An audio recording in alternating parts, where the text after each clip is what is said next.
What's up, guys? So in today's video, we're going to be checking out Tiago Lemos's new shoe on New Balance. It's the Tiago 808. I think this is a really cool shoe. It's definitely a little bit bulky, but it's also got like some slim features to it. So like for a bulky shoe, the toe cap is still pretty low profile. If you look at the toe right there, it really reminds me of like DC Lynx or like the OG DC shoes from back in the 90s. And Tiago Lemos, his whole style and everything is heavily influenced by 90s skaters from what he wears and the shoes that he skates. And before New Balance, he was actually on DC and skated a lot of the Lynx shoes. What's really interesting about this shoe is normally when a pro skater gets a new shoe, they start to phase out the old shoe. But in this case, even though they're making the 808, which is this shoe, they're still going to be making Tiago Lemos's old shoe, the 1010. And I just feel like that speaks to Tiago's ability to create something that really reflects skateboarding in the 90s, since of the baggy pants, poofy shoes, comeback era. And I feel like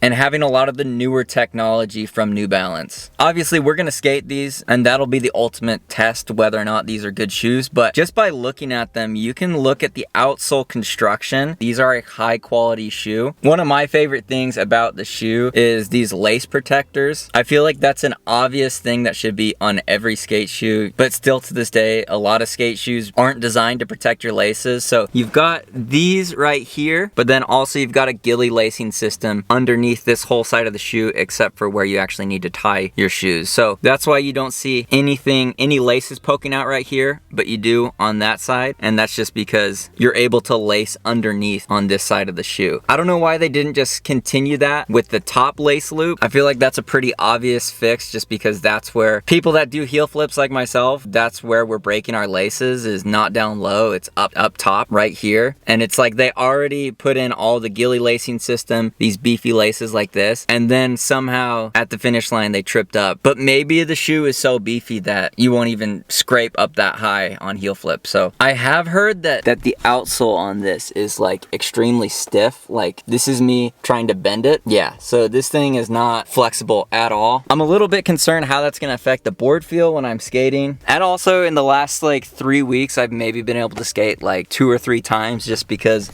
life is so hectic and then the weather has been super crazy. But I'm stoked today to get a session in the Tiagos. But first, let's just go to the skate park and get warmed up and see how these shoes feel on our feet.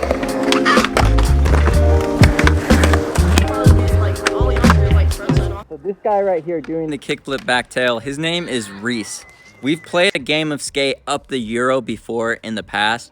He crushed me. He's obviously way better than I am, but he asked me to play a game of skate with him again up the Euro on this day, and I'd only been skating in these super bulky 808s for like 5 or 10 minutes. So at first I said no, but then I was like, you know what? Fine, I'll just lose the game, but it'll be a good warm-up. Told him it was probably going to be a really boring game because I'm not very good. Reese ended up getting a letter on this front 180, and then I went into my pop shove it.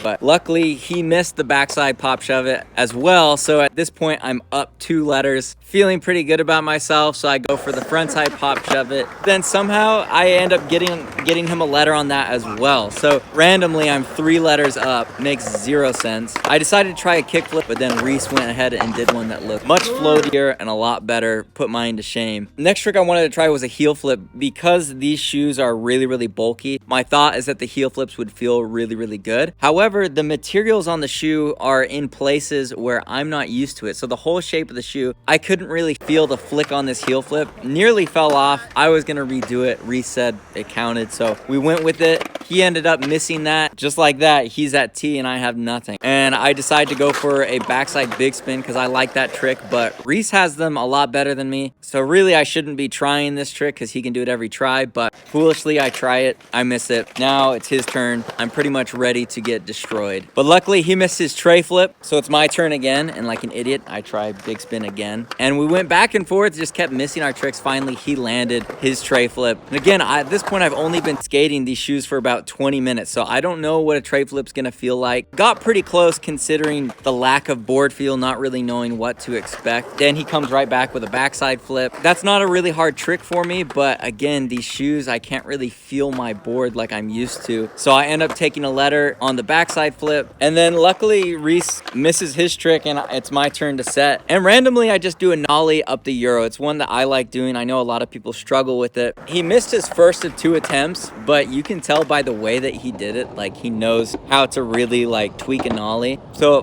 fully expect him to land it on the second attempt, but randomly he misses it and I end up winning the game of skate, which makes 0 sense. He was obviously having an off day. These shoes gave me a lot of confidence to try tricks that normally would scare me. So I usually don't skate the hip backside like this, but particularly I don't do like pop shove-its over it, because if you pop it just wrong, you can end up going primo. But with these shoes, because they are so bulky, even if I landed primo, I don't think it was gonna hurt. Like I felt so confident. Like this pop shove it, I mean, I felt like I was like way up in the air. It doesn't look that cool on footage, but, and then this nollie shove it as well. This was like first or second try or something like that. The shoes built so much confidence in me that I just felt fine putting my feet down on pretty much whatever. Then I went to try a front shove, which is one that really scares me, especially, you know, going backside. These shoes gave me so much confidence that I was just trying these tricks that normally I would be scared of, but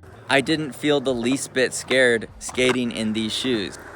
So to this point in the session, I'm still struggling to get used to the shoes, but they are giving me a lot of confidence to just land my tricks because I'm not scared of my feet getting hurt. However, when I started skating this ledge, that's where things started getting a little bit more difficult, because skating ledges takes a lot more precision and a lot of board feel. And these shoes start out really, really stiff. They definitely softened up quite a bit over the session, and they never hurt my feet as far as like breaking in pains, but they did take a little bit to actually get broken in and feel like a little bit more flexible, like I had a little bit of board feel.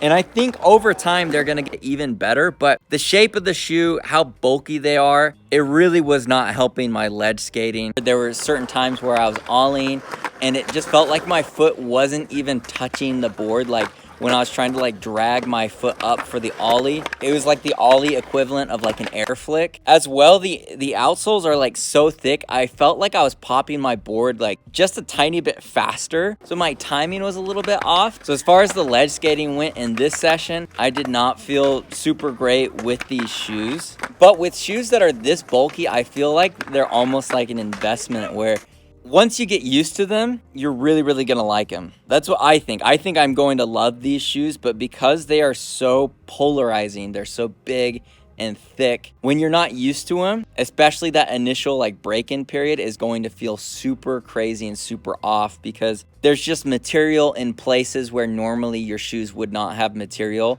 And so the angles of how your foot needs to drag across the grip tape to make certain tricks happen or to make your board turn or dip a certain way, it's just hard to predict because the shoes are so like radically different, right? And I skate cup soles a lot, but these are definitely a lot bulkier than I'm used to. Now, that being said, you can see the wear and tear is pretty minimal. The only thing that I'm concerned about is kind of this area right here.